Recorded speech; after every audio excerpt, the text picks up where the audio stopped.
Hi! Hello! Ito po si Henry Oliver Sapungan, ang dakilang alalay ng mga bagito sa paghawak ng bagong DSLR camera. Ibabahagi sa inyo ang mga sinimulang aralin at paksang fotografiya.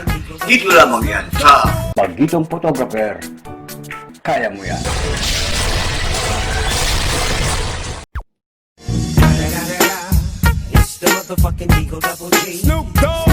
Mga katropa, sa pagkakataong ito tatalakayin natin ang isang mahalagang paksa, ang pagkuha ng pictures.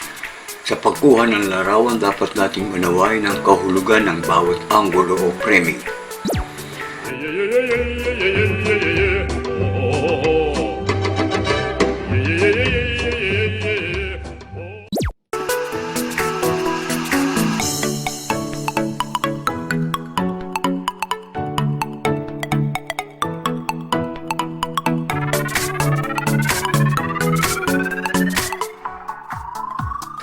Madalas gamitin sa pictures, sa half body at whole body ng tao.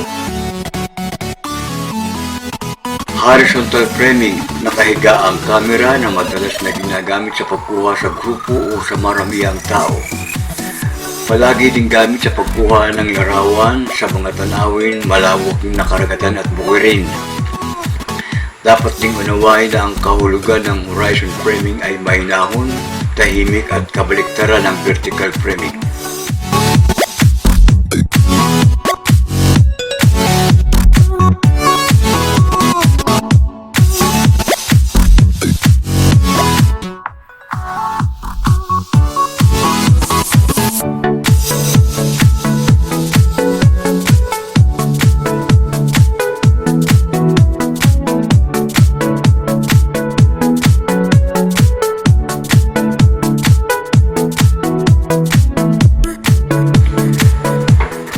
Crazy shot. Tinawag itong crazy shot sapagkat hindi pantay ang framing sa camera, kung kaya ay pinakikita nito ang ibang anggulo na hindi tulad sa vertical at horizon framings. Sinadya ito upang ipakita ang kakaibang kakayahan ng anggulo sa paraang unlimited angles. Maaaring gamitin o maaaring gawin ng nakatungo o nakatingala ang camera.